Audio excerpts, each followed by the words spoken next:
हाँ जी, नमस्कार, राधे राधे, हर हर महादेव। मैं आपका आचार्य देव।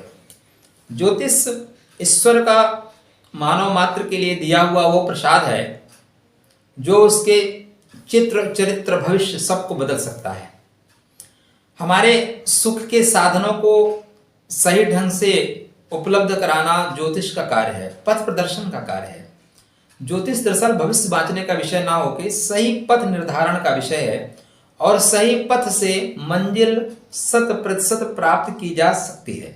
जब तक आपको पथ ही नहीं मिलेगा आप मंजिल प्राप्त नहीं कर पाएंगे। और संसार में ज्योतिष से सरल सिर्फ ज्योतिष ही है, आवश्यकता है उसको सुनने की। तो आज हम एक ऐसे बिंदु पे बात करने वाले हैं जिस बिंदु पे अभी यूट्यूब के जगत में किसी ने वार्ता की नहीं, सोचा होगा लोगों ने, लेकिन एक भय रहता है। हम ज्योतिष का काम करके ऐसी बातें कैसे कर सकते हैं, हम थोड़े से पढ़े लिखे हैं, धार्मिक हैं, तो धार्मिक होने की वजह से हमें ऐसी बातें नहीं करनी चाहिए, ऐसा लोगों के मन में एक भय व्याप्त होता है।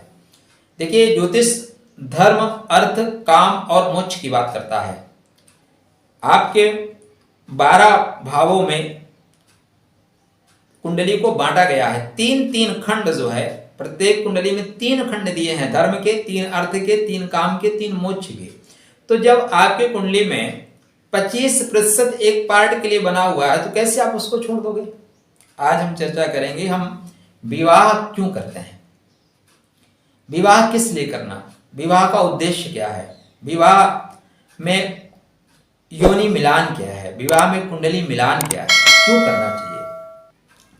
तो आपके सामने जब प्रश्न रखा जाएगा कि आप विवाह क्यों करना चाहते हैं तो बड़ा आप थोड़े से शर्माते हुए, थोड़े से लजाते हुए, सकुचाते हुए, मेरी तो इच्छा नहीं है, माँ बाप की इच्छा है। या बच्चे आजकल बड़े हो गए हैं और वो शर्माते नहीं, कह देंगे कि नहीं हम संतति आगे बढ़ाने के लिए विवाह करते हैं। ठीक है, जब संतति आप आगे बढ़ाने के लिए विवाह करते हैं तो सुंदर जीवन साथी क्यों चाहते हैं, तो बोलेंगे नहीं हमारी पत्नी सुंदर होनी चाहिए। तो संतति के लिए सुंदरता से क्या मतलब है। तो मन में कहीं ना कहीं एक इच्छा दबी है जिसको आप कह नहीं पा रहे हैं।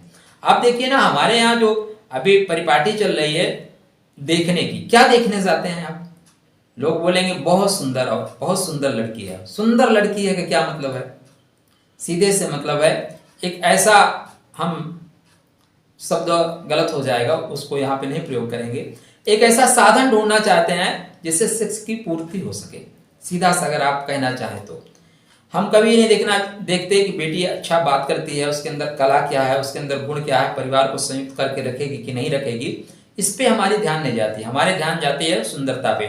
और मजे की बात यह है कि जितने रिलेटिव जाएंगे वो भी उसी से उसको देखेंगे। बाप देखेंगे सुंदर, हाँ बहुत सुंदर है, भाई भी जाएगा, बड़ा भाई देखेगा हाँ बहुत सुंदर है, माँ भी देखेगी सुंदर है, बेटी भी जाएगी बोलेगी हाँ भाभी सुंदर है।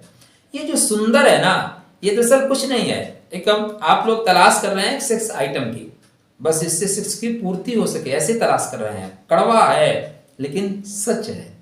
सुंदरता में आपने ज्ञान की तलाश की, कभी नहीं तलाश की, आपने उसके नेचर जानने की तलाश की, नहीं देखा, सिर्फ वही देखा।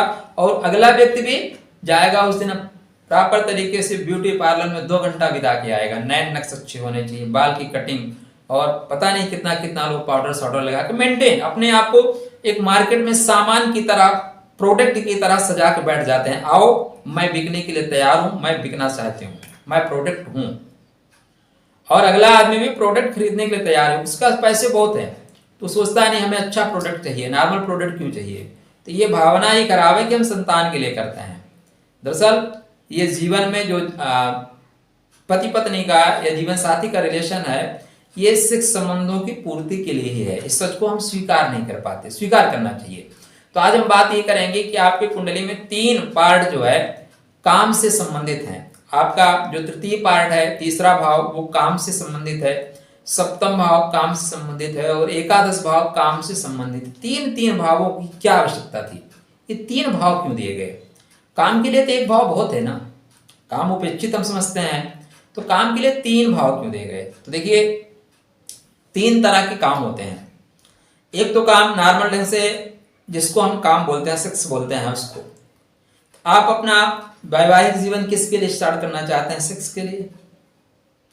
दूसरा पार्ट होता है संभोग।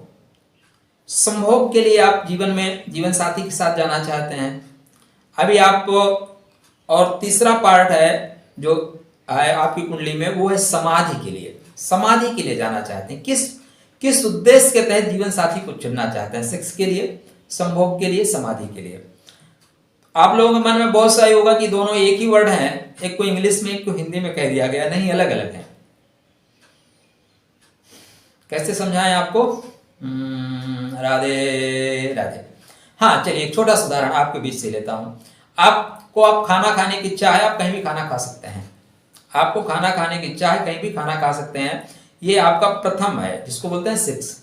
कहीं भी चाहिए, लोग मार्केट में ढूंढ लेते हैं, पैसे से खरीद लेते हैं, उनको आवश्यकता है वो पैसा देके परचेज कर लेते हैं 2 घंटे 4 घंटे रात भर के लिए। तो वो प्रथम पार्ट है। दूसरा संभोग, सम्यक भोग। संभोग मतलब सम्यक भोग, सबका साथ, सबका विकास जैसा, माने दोनों की सहमति से। एक तो खाना आप रोड पे कहीं भी खा सकते हो, मार्केट में कहीं खा सकते हो। एक जो होता है इसको बोलते हैं भोजन करना, घर में ही भोजन क्या होता है? भोजन घर में ही होता है, भोजन बाहर नहीं होता, घर में ही होता है। घर का मतलब भोजन का तात्पर्य घर में। तो घर में आप परिवार के साथ बैठ के, परिवार के बीच में, अपने के बीच में, अपनों के बीच में है, आपके अपने आप को रसोई से स्पर्श रहे, अपने रसोई से निकल रहा है, वो आपके लिए भोजन है। तो वो क्या है? संभोग है, सम्यक भोग है। और तीसरा क्या है? तीसरा आप उसी भोजन को प्रसाद समझ लें। वो भोजन आपके रसोई में बना और परमात्मा के चरणों में आपने अर्पित कर दिया।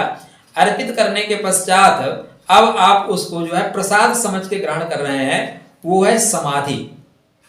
तो 3 अलग अलग वर्ड हैं, उन तीनों की अलग अलग जो है यहाँ पे आपकी कुंडली में स्थिति बनी हुई है। मैं ऐसे हवाई बात नहीं कर रहा हूं कि चलो कुछ भी मन में आए हवाई बोल दो। तो जो आपके कुंडली से आपका प्रथम काम का घर है वो सेक्स का घर है। दूसरा जो घर है सप्तम भाव, तृतीय भाव जो होता है ये प्रथम का है। और जो सप्तम भाव है वो संभोग का है और एकादश भाव समाधि का है। तो आप विवाह क्यों करना चाहते हैं? ये प्रश्न अपने आप से करिएगा।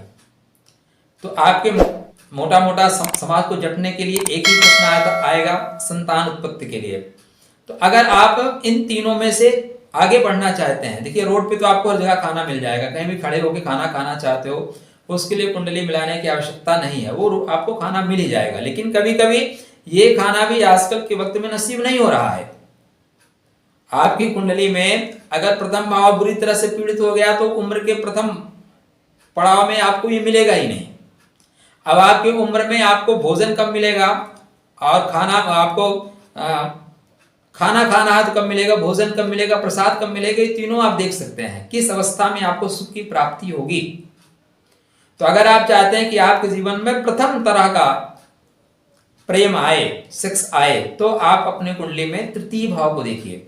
आपका जो लग्न है उससे जो तृतीय है, अगर आप उसके साथ रहते हैं तो उसका और आपका अटैचमेंट सिर्फ शारीरिक अटैचमेंट है। बस आपको भूख लगी तो आप पहुंचे नोचे कसोटे खा लिए, उसको भूख लगी वो पहुंची नोचे कसोटे खा लिए, नोच कसोट के अलग हो गए, बस इतना सा है। अब आपके लग्न के अनुसार आपके जो 5वीं राशि है वो आपके मित्र की होगी। आपकी लगन कोई भी हो, मेष लगन है तो सूर्य होंगे, वृषभ लगन है तो बुध होंगे, मिथुन लगन है तो शुक्र होंगे, कर्क लगन है तो मंगल होंगे।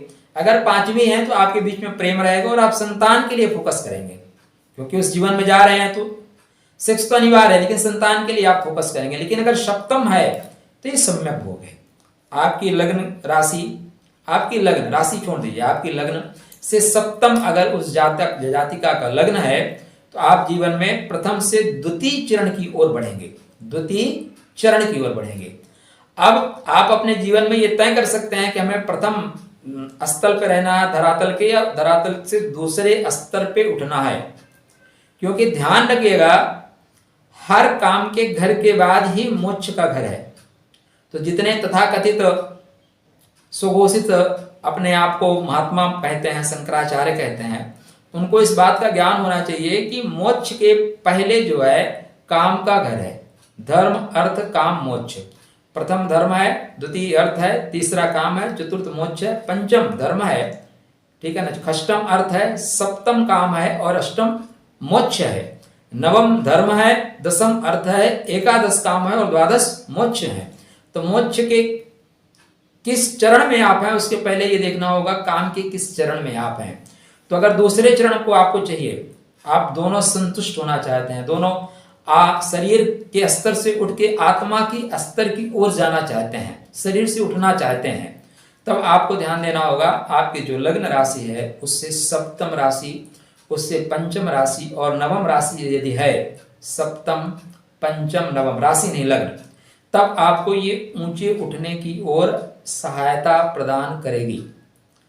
यदि आपके लग्न की राशि से आपके एकादश भाव की राशि मिल गई, अब देखिए यहाँ पे क्या होगा, यहाँ पे संबंधों में जुड़ाव के लिए थोड़ा वक्त लगेगा। हम बात कर रहे हैं समाधि की, समाधि इतना आसान नहीं है। अगर इतने आसान होता तो फिर बुद्ध के बाद कोई पैदा नहीं हुआ, एक ही व्यक्ति समाधि लगाए, गोरखनाथ बुद्ध यही कुछ गिने चुने लोगों ने समाधि लगाई। तो इतनी आसान होती तो हर व्यक्ति समाधि लगा लेता। अब यहाँ पे जो आपके लग्नेश होगा उसका एकादशेश लगभग एंटी होगा, लगभग अपोजिट होगा। और आप जो इसके मूल में आप जाएंगे ना, तो हम दो लोग क्यों जुड़ते हैं, क्योंकि हम पूर्ण होना चाहते हैं। एक व्यक्ति अकेला अपूर्ण है, दोनों मिलकर पूर्ण होना चाहते हैं। तो यहाँ पे स्टार्टिंग में जो है जब आप अर्थ और प्लस दोनों को जोड़ेंगे तो स्पार्किंग बहुत तगड़ी होती है, बार बार चिपक जाएगा, लेकिन एक बार अगर ढंग से जुड़ गया तो फिर वो पूरे घर को प्रकाशमान कर देगा। तो यहाँ पे आपके लग्नेश का लगभग एंटी एकादशेश मिलेगा। मेष लगन आपकी है तो आपको कुंभ लगन मिल जाएगी, आपकी वृषभ लगन है तो शुक्र गुरु की राशि मीन मिलेगी, आपकी मिथुन है तो मंगल की मेष मिलेगी, आपकी कर्क लगन है तो शुक्र का वृषभ मिलेगा, आपका सिंह लगन है तो बुध की मिथुन मिलेगी, कन्या है तो चंद्रमा मिलेगा कन्या लगन में, तुला लगन है तो आपके सूर्य देव मिल जाएंगे, और आपकी वृश्चिक है तो फिर आपकी कन्या राशि, तो ऐसे जस्ट अपोजिट मिलेगा। ये बहुत ध्यान देने वाली बात। और समाधि इतनी सरल नहीं है। तो आप अपने कुंडली से जान सकते हैं कि आप जीवन के किस सतह पे हैं, या आप बढ़ चुके हैं तो किस सतह पे बढ़ रहे हैं। वो प्रथम चरण है, द्वितीय चरण है, तृतीय चरण है। इसके साथ इस पे एक और बात बनती है कि आप का जो जीवन साथी है वो दरअसल विगत जन्मों का क्या है, वो विगत जन्मों में कौन था जो इस जन्म में आपके जीवन साथी के रूप में अटैच होकर अपने पूर्व जन्म के शुभ और अशुभ कर्मों को आपको दे रहा है। उसकी चर्चा भी आने वाले वीडियो पे करेंगे। तो लाइक कमेंट करते रहिए। आपके कुछ अपने विचार हैं तो कमेंट के माध्यम से सरल शब्दों में, सहज शब्दों में दीजिएगा, क्योंकि आप जिस तरह से कमेंट हमें प्रदान करेंगे हम भी आपको उसी तरह से उत्तर देंगे। तो अगर आप प्रेम से देंगे तो राधे राधे, नहीं तो फिर इस समय मंगल का गोचर चल रहा है, ठीक है ना। राधे राधे।